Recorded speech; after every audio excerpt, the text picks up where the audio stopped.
by Manoj Rajan sir. The topic of the presentation is leveraging geospatial technology in disaster management. So if you'd like, please come on stage.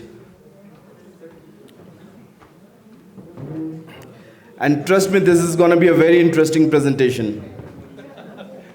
Thank you. This is the local word. It was told twice by the Honorable Lieutenant Governor as well as another speaker. It means hello, hi, greeting in the local territory here.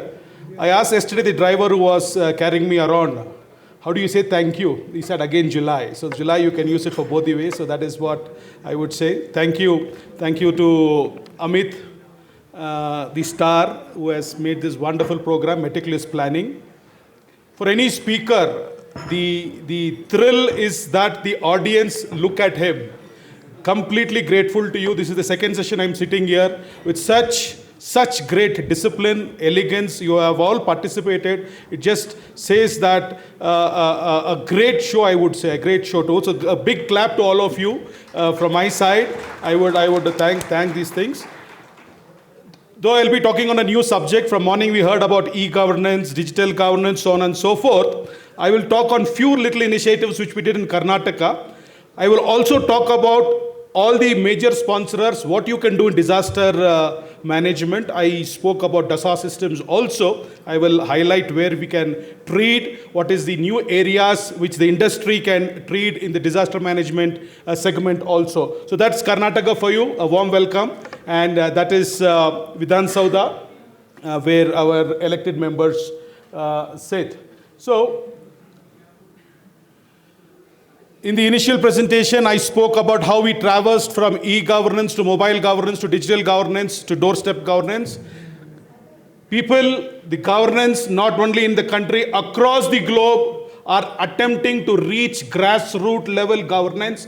And you, industry, are the cornerstone, the keystone to help us achieve this ambition of reaching the public faster, speedier, faceless, cashless, whatever you say. You are a critical component in this. If we work as partners, come out with solutions that the governance system can adopt, there is a win-win situation for both of us here. So saying so, I'll start my topic on disaster management. On this slide, I was the Commissioner of Disaster Management, the KSDMA, for 3.5 years. On the slide, I'm putting you a scenario. In the last 5 years, Karnataka suffered severe floods. And you can see 52 lakh hectares of agriculture crops being damaged. That means 52, if you take an average of one person, 1 hectare, 52 lakh families, I needed to give compensation. I will flag each of these items. Similarly, you look at 2.62 lakhs being destroyed. We are talking about destroying their livelihoods. And for them to come back, if governance doesn't have a speedy remedy, a transparent remedy, and technology is going to be the backbone. And that is what I'm going to tell you all, how we are trying to attempt to reach such kind of excellent disaster management systems in the state. The way information technology took to move from urban areas to rural areas, the rural digital divide was a great challenge for us to reach out. But its sister, the geospatial technology, you see people at the rural areas sitting and booking an Uber, an Ola, an Amazon or a Flipkart parcel are adopting geospatial technology. Though it has 3 great components of a global positioning system, a remote sensing and GIS system, it is very easy and it has penetrated very fast. So let me see, I will try to attempt to tell you how we have used geospatial technology in data storage, in data analysis, planning, as well as in decision making. So if you look at the screen, I'm showing you on a geospatial map, which are my areas that are vulnerable to floods, which are the areas that are vulnerable to drought, which are my high hotspots for landslides, high hotspots for lightning deaths. So I have tried to take certain information, put them onto these maps. So all of us agree, many of our states in different hues and colors have adopted geospatial technology. If I zoom in, you can see which district had multiple floods in the past few years, which district had multiple drought in the last few years. Then the district administration can adopt itself with certain strategies, augment its resources to those very specific hazards. But I'm trying to reach out to you to explain to you that on the left-hand side of this slide is the area which we have not attempted to treat. Might be few places we have moved. I would try to show how in Karnataka we have lost. So here, geospatial technology can tell you what location, what condition, what trend, so on and so forth. I am talking about geospatial intelligence, geospatial analytics, geospatial decision support systems. So this is where I am saying this technology has this capability for each of our governance administration. There is a solution in this geospatial regime. So I will attempt to show you what we did in Karnataka. So if you see on the slide, we are the only state in the country which has around 7,500 sensors up to the Grama Panchayat level. I can monitor rainfall, the previous rain gauges where you go and collect the rainfall, pour it in a flask and measure and say this is the rainfall. But here I have this automatic telemetric rain gauges every 15 minutes once, that is 96 times a day. These 7,500 sensors which are put across the Grama Panchayats are talking to my centralized server. Second one is the 850 telemetric weather stations, wind speed, wind direction, temperature, humidity. So these 5 parameters are enough to throw a plethora of scenarios for me. Whether there's going to be a heat wave, whether it's a likely drought, heavy rainfall, humidity, agriculture related activities, so on and so forth. Similarly, we have lightning sensors, so wherein we can detect cloud to ground lightning 20 to 25 minutes prior. So here is where communication technologies, the disaster early warning systems have a critical role to play. I will try to reach out to all these points in my slide. I'm attempting to show you that on the left hand side, each black dot is where my telemetric rain gauge is positioned. The next Karnataka map is where the telemetric weather stations. So even without me touching this data, you can see 7,400 stations into 96 times a day into 365 days, 27 crore data points I'm collecting. And this data on a regular daily basis, I am trying to show in the last 50 years average what was Karnataka's behavior, how it is behaving today, for the week, for the season, monsoon, pre-monsoon, so on and so forth, helping a plethora of stakeholders how to manage their own businesses. So this is what is in Karnataka. These reports are completely automated. The spatial reports, the standard table reports, everything comes in place out over here. So my dear friend from the industry, the decision support system in disaster management is quite complex. In fact, nothing is more complex than disaster management. You have lives, you have livelihoods, you have health department, you have road, you have power, you have drinking water. Everybody working to save that last mile life or livelihoods of man and animal and crop. So here the information comes from multiple sources. You can see realized forecast data from the 8,500 sensors on one side. You have your call centers receiving emergency calls. You have your media inputs which is coming. So these information systematically, the data which has been acquired needs to be processed. And once it is processed, you have to have this analytics in place. So in the afternoon when I met somebody, a team which is very exclusively looking at data analytics. So here can our data analytics be much more better than what it is there today in Karnataka. And hence today if you see in Karnataka, the information coming from so many channels, so many options. We have the National Disaster Management and its institutions, the IMD, so on and so forth, pumping in information. Now, this information should give me a clear action plan. And here is where in Karnataka, we have got threshold limits fixed. So if it is a plain area, threshold of rainfall is different. If it is an hilly area, if it is a plain area, if it is a coastal area, all these things, we have 10 agroclimatic zones. So each of the area, what is the rainfall threshold alert, which I must alert my district missionary, which I must alert my general public, are completely automated. So be it for rainfall, be it for heat wave, be it for light wave, so on and so forth. So that is where I say a lot of technology is now being adopted in disaster management. We have got specialized cells which will be consuming this high science data, making it in such a manner that the person in the ground can start using this information. I will also try to tell you that this 7,500 sensors which comes to my server, trust me, I run a call center of 24 people sitting over here. 24 people call center handling 19 lakh phone calls. And who are these people making these phone calls year on year? They are our farmers. And what are they asking? Livelihood questions. Is it going to rain today? Can I do my irrigation? Can I do my fertigation?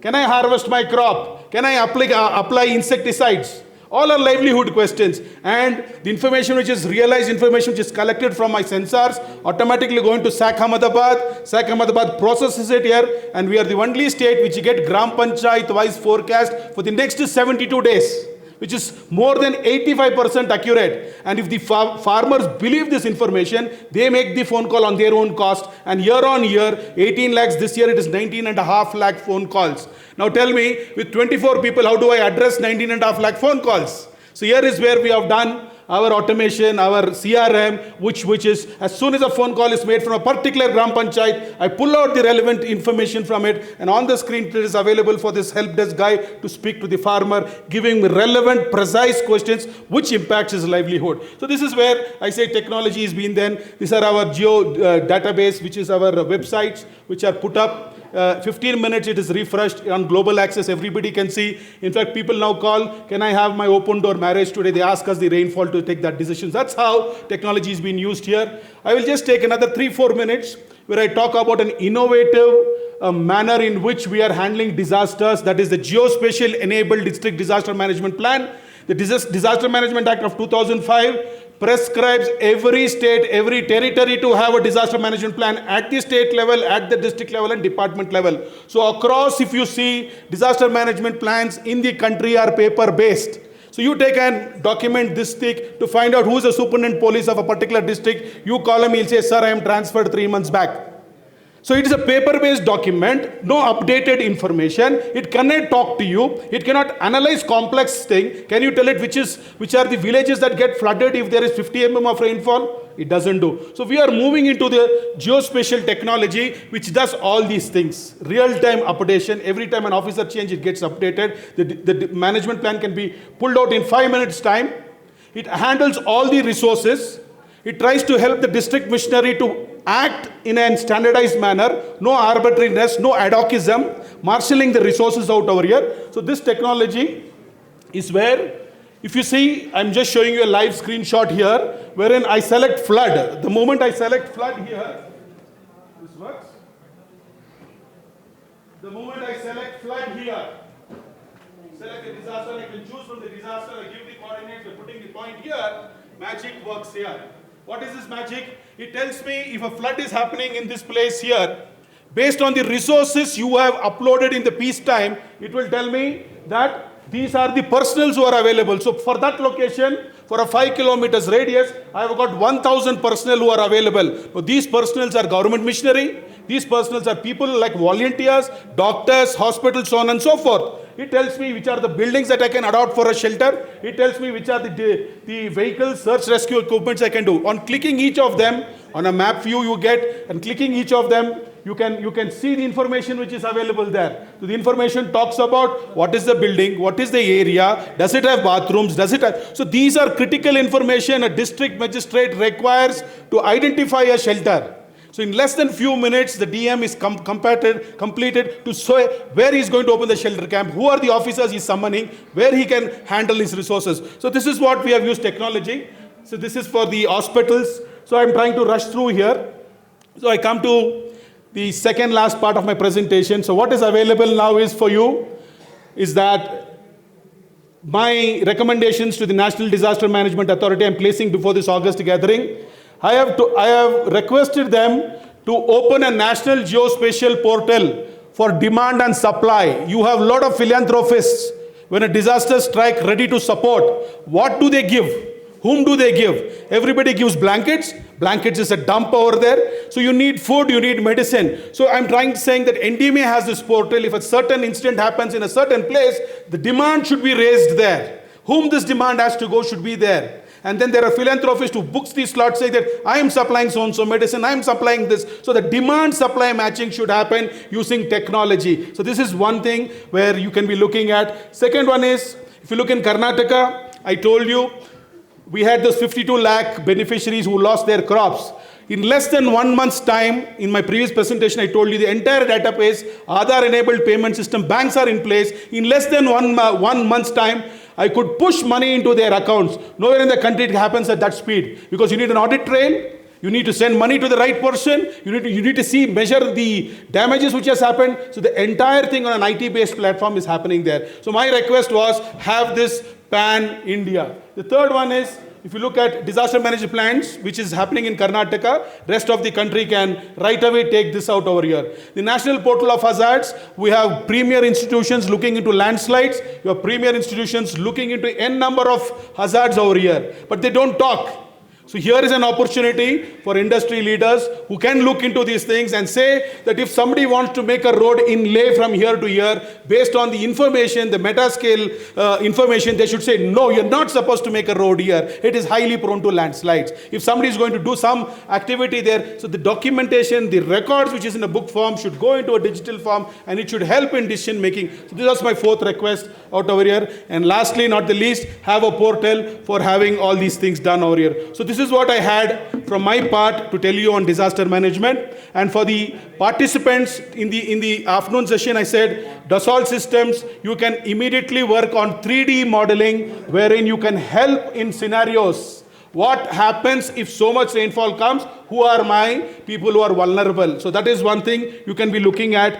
Avaya, if you look at the disaster early warning systems, your communication, you said, is very wrong. If you can give a communication system that if I can sense in 20 minutes before that there's a lightning happening in a particular coordinate, if that communication can be played around in that locality, you have a key solution to provide over here. Similarly, if you look at AI and data analytics, huge amount of data is there in disaster management. You can look into it. Data centers have a phenomenal job to work in this disaster management. If we all move into the geospatial realm, if we have a huge amount of data centers and clouds are going to be there. Samsung's digital walls are a critical element. If you have to communicate, in fact, Karnataka in the last 8 years, we have not got a single death on heat wave. That is because efficient communication happened. So if we have these digital walls at Gram Panchayats communicating the temperature in real time to everybody, giving accessibility, that's a great thing you can be looking at. I end my presentation here. I personally take this opportunity to thank Amit and his team, the government of the UT of Ladakh, for hosting such a wonderful program. It's not a joke to have a place in such a small area out over here. So full marks to you, Amit. You have been a super host out over here. And the Honorable LG for helping us to be out over here. The compere was a fantastic compere. In fact, he said she works from the information department. If it was for us, and if you have to hire a compere, it would cost you not less than 50,000 to 1 lakh. So she did a perfect job out over here. Gov Connect, starting from Raman, your Haq, as well as Ekta, touched on to us. So thank you so much. And Hotel Zen was fantastic, kept us very warm. In fact, we had a discussion with Haq out over here. I proposed that we have the next session at Karnataka. So one of the problems I saw here was each of the speakers chosen had so much of information, they could have spoken each for 1 hour. So that was a paucity here. So my suggestion for not the digital conclave, for the digital mega conclave in Bengaluru, we will have 5 sessions where we'll have 1 session talking on cyber security, 1 talking on data centers, 1 talking on data privacy, 1 talking about best practices of the state out over here, artificial intelligence and machine learning. So you are actually making 1 day into 5 days, 5 halls. People who are there can speak out over here. That is my suggestion. We can sit and talk about these things out over here. Lastly, again, July to all of you. Thank you.